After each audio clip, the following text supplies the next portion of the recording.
Hello there, how are you guys doing? Welcome back to Rule of Two Review, and today I am making the most risky video anyone could possibly make. So why am I making an incredibly silly and risky video today? Well, it's because here in 2017, near the end of the year, 1 week to the day before Super Mario Odyssey finally releases, I'm actually making a video. I am crazy enough to make a video with Wii U in the title and about the one and only dead Nintendo console. So obviously I'm just having fun, but I think it's kind of neat to admit how weird it is to be making a video discussing the Wii U right now, considering we're like coming up to the dead middle of the crazy holiday rush for 2017, and the Switch is the thing that's been out for months and everyone's excited and they're finally buying Nintendo products again and happy about Nintendo. But I'm taking an interesting look backward because I think looking backwards into Nintendo's past has something to do with where Nintendo is currently and where they're hopefully and probably going to continue to be in the future. So the Wii U, it's something we've talked about to death. We all spent 4.5 years trying to be excited about the Wii U. I myself remained excited about the Wii U, but we all know that we, in a lot of ways, can consider that the dark times of Nintendo. I do think it's a little melodramatic to state it that way, but I think that there's also some truth to it. And anyone who's familiar with me, you guys who have been around the channel maybe for a while, you know me. You know that I love the Wii U. I stand by the Wii U to this day.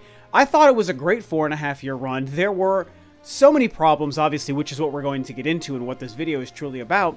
But I thought that it was a great machine. I mean, the library is easily one of Nintendo's strongest complete libraries for first-party content within the life cycle of any one given console. Like, it truly is that good, and I think that it's important to remember that. Also, I am one of the 1% of 1%, who likes the darn gamepad. I thought it was cool. There were so many games that used it well. Far more games did not, and I acknowledge that, you guys. I'm not delusional here. I get that it mostly was not delivered upon.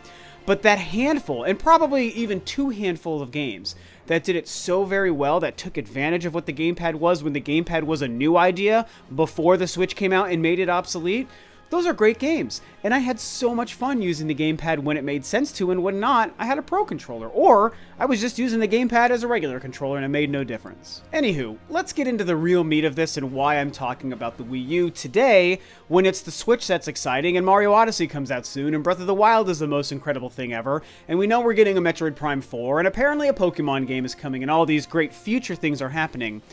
I think that those dark times I was referring to is important to acknowledge today as we really start to get comfortable in this era of the Switch and with this brand new Nintendo, as I like to talk about a lot. The new face of Nintendo, the new era, the new branding, the new confident feel from the company with everything we're seeing from marketing and the incredible sales and the NES and Super NES classics that they're releasing nowadays. I think it's important to discuss maybe why Nintendo is here and why it's so strong.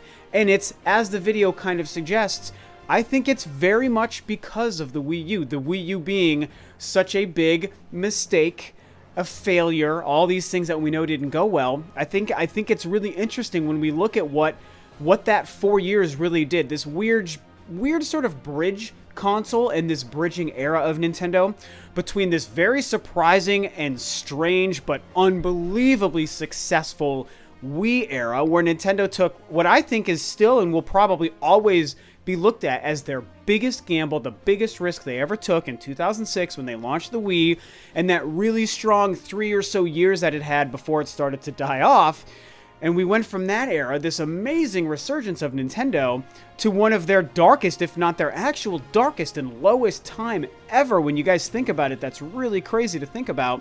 And then here they are resurged again, stronger than ever. Now, this whole idea is definitely a double-edged sword. I'm going to remind you guys, I'm not delusional here, okay? So when we talk about the fact that Nintendo had to go through such a dark time with the Wii U and the mistakes they made and how the console maybe wasn't delivering on what it was really supposed to be and what Nintendo wanted it to be, that console and the mistakes they made were the true reason we even went into the dark times. So it's not like I'm trying to pretend like if Nintendo had made better decisions that obviously they wouldn't have been in a better period between the Wii and the Switch. That is obviously true. It's not like Nintendo purposefully created this dark, horrible 4-year period for themselves where they were draining money on the console space and had to survive and keep afloat with an even then fairly outdated handheld. That was most definitely not by design. That was something that Nintendo probably didn't want to happen.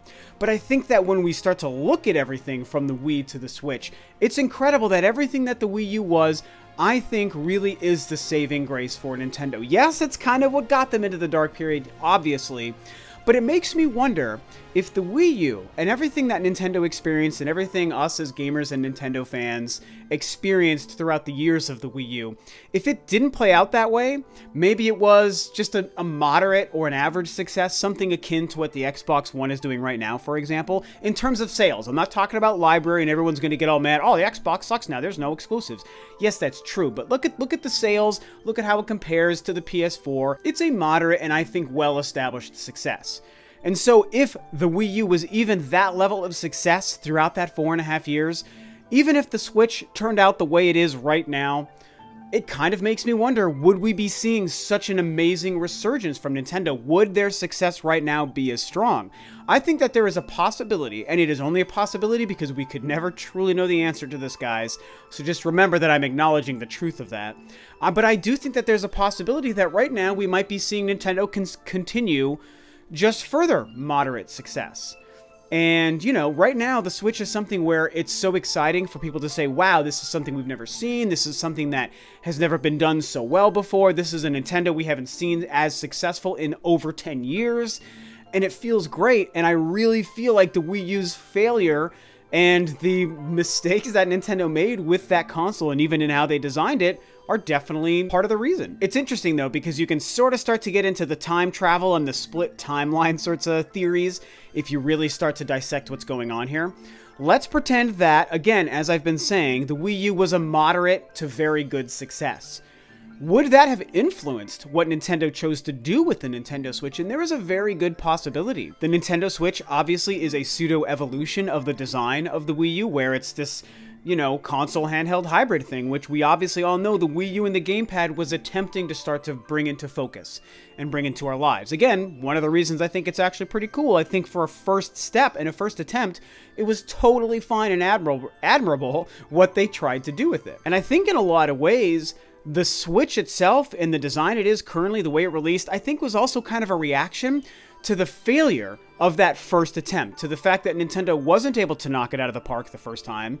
The concept wasn't fully realized. It obviously, again, didn't sell well. People didn't like it. They found it cumbersome and awkward. And I think that for all those reasons, Nintendo knew, we still believe in this idea, and we still feel like people would buy into it if it was executed right and correctly. Turns out we've now learned after the fact, now that the system isn't selling and we're not able to get the support we want, that maybe this wasn't really the way it was supposed to be. We didn't get it right this first time. We goofed. We messed up. And so we really believe in this. Let's really try to knock it out of the park. Let's put all of our resources and manpower and money into the idea and really deliver on what we're trying to do with this seamless, handheld, amazing, beautiful touchscreen and also home console kind of machine, and let's make this something that we can actually put into people's lives.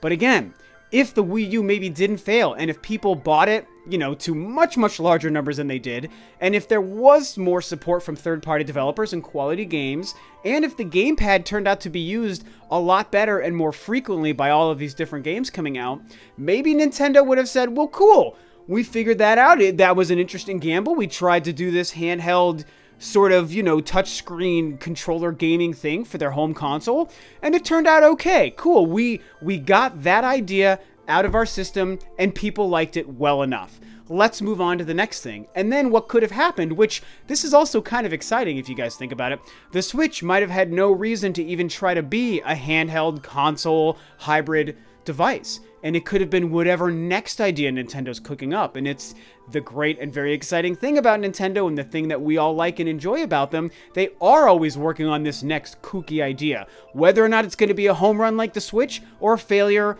like the Wii U and the Virtual Boy, you never really know. That's the thing about Nintendo. They're always rolling the dice and trying to do something different and make it successful. And I do think, I've said this before, I think they succeed far more than they fail. but they do sometimes fail. And again, that failure is pretty much the focus of this short conversation. It's the Wii U and its failure, which it is so sad for me to always have to bring up Wii U and failure in the same sentence and the same idea, but I can't help but do it. Much as I love it, I acknowledge the mistakes, the weak hardware, the awkward gamepad, the slow operating system, the lack of third-party support, there's so many different things. The really poor marketing on Nintendo's part, the lack of confidence I think that they really showed throughout those years. And I think that it's the failure that we have to acknowledge. And I think that what's interesting is I think Nintendo has acknowledged it, and I think that they've embraced it. I do also believe that internally, this is any smart artist or creator or business or manufacturer, whatever you are, I think internally they are proud of the Wii U in the sense that at the time that they were doing it, they were delivering on then Iwata's vision. And I think that they believed that they had something good, and I think that even still they're like, we made so many mistakes, but we still think we made a quality product, which, again, I think that they did. And so I think that what happened is they embraced the failure, they recognized what they did wrong, and they made conscious efforts to literally reverse and do the opposite of all of those things, with the exception of creating, as I've said so many times in this video, another handheld, portable, also TV device, the way the Wii U was, and the Switch is the next step. And so to end this video, what's interesting for me, and I think maybe a lot of you guys might think the same thing as well after this conversation, what's interesting to me is to think about what I would have preferred. How would I have preferred it to play out? Would I have liked it to go the exact way it did? Where Nintendo had an amazing success with the Wii, they tried lightning in a bottle twice with the Wii U and failed miserably, and then found out how to correct every single mistake that they made and come out swinging and successfully the next time around with the Switch? Or would I have liked for Nintendo to have really succeeded with the Wii U, whether it was, again, moderately or another crazy out-of-the-box success? And I know in hindsight now it's really weird and kind of impossible to think about the Wii U having been a huge success. Again, not even a moderate success, but a huge success. But if you go back to 2012 before the thing launched, you never know. We can't apply hindsight here. We have to think about what it was like going into the console, and just like with the Wii, no one knew it was going to be a huge success. Maybe that could have happened again with the Wii U. And so, would I have then preferred for that to have happened? The Wii U was a great system everyone loved and purchased, and then Nintendo thought, well, we don't need to do this handheld thing, let's try the next idea. They're both very tantalizing to me. One of them, I'm actually living that reality. The Switch is a great hit, and so I understand what that timeline looks like.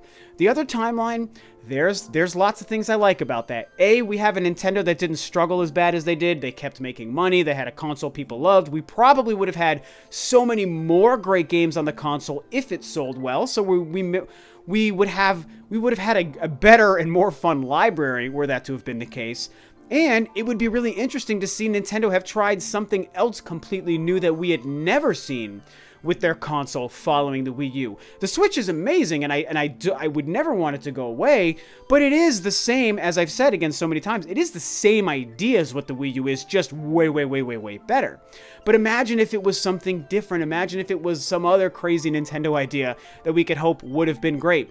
Again, the 3DS turned out to be great. The Wii turned out to be great. The Switch turned out to be great. Nintendo tries these crazy things in hardware and peripherals, and way more often than not, they are awesome, and they succeed, and they change the way we think about gaming and interacting with our games and our systems. So it would be really cool to have been living in this other timeline where the Wii U didn't fail and Nintendo tried their next crazy thing. But in ending this video, I think I'm going to say I'm going to stick with the way it all played out. I really like the idea that Nintendo was able to knock it out of the park with a console again, and I think that that's probably the reason why I would prefer the way it played out as opposed to the other option, even though it would be nice to have not had Nintendo struggle monetarily for so many years. And the reason I like the way it played out is because I think that Nintendo is stronger now coming out of the failure of the Wii U in those dark years than they would have been if the Wii U was an okay success and then they just continued some of the same okay success into whatever their next console would have been. Sure, there's a possibility that that console might have been even bigger than the Switch, as far as sales, but I don't really think that would have happened. I like the fact that Nintendo became the most unbelievable underdog and then the most outrageous success with the Switch. It just feels better that way. It feels like proper vindication. it feels like, I hesitate to use the word justified as a Nintendo fan because that almost sounds a little petty, and that's not what I'm trying to get at. But it feels good to have stuck with the company through the dark times, you know, their name drug through the mud, and for myself and a lot of you who felt the same way, I was like, no, I still believe in this company. I still like their product and their console that they have and their games and their wacky, dumb, awkward controller. I love it all, no matter how bad it is. And now, seeing them be so successful, making all this money, great games like crazy, an unbelievably awesome device and console, it feels better because I lived through the bad times and stuck with them. So, you know, this is a pretty rambly video and a random kind of existential idea, but just an interesting topic. And I think, you know, acknowledging the failures and seeing them as a positive thing, and I think that that is what we're looking at with the Wii U, is an important thing to do. I think that the Wii U really is Nintendo's best mistake because that huge mistake, I think, has created a stronger and better Nintendo for it. And also, I think that ultimately they've learned the hardest lessons they were ever going to learn. With these lessons behind them, and with the knowledge of how to course correct and fix the problems that you might make when trying to create a product to make people want to buy, I think that these are things that are going to stick with Nintendo forever. And yes, they'll have failures and mistakes in the future, always. They're even making some mistakes now. I mean, that is just the nature of business.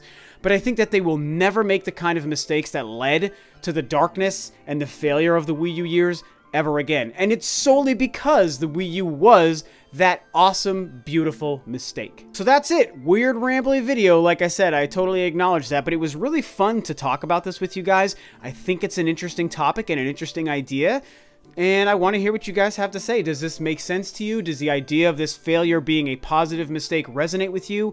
Do you think that this is just nothing but malarkey, everything I've been saying in this video? Which is totally fine if you feel that way. You know, all opinions welcome. That's fine. But I only talked about it because I'm having fun doing it, and I think it's interesting, and I think it's also important to acknowledge these kinds of things. So tell me what you guys think. Discuss the Switch, the Wii U, and Nintendo in 2017 below. Hopefully we're all excited for Mario Odyssey. Like I said, it is a week away from today. Gonna be amazing. And that's it for me, guys. So thanks as always for tuning in. This is Rob of Rule of Two Review, and I will catch you next time on another video.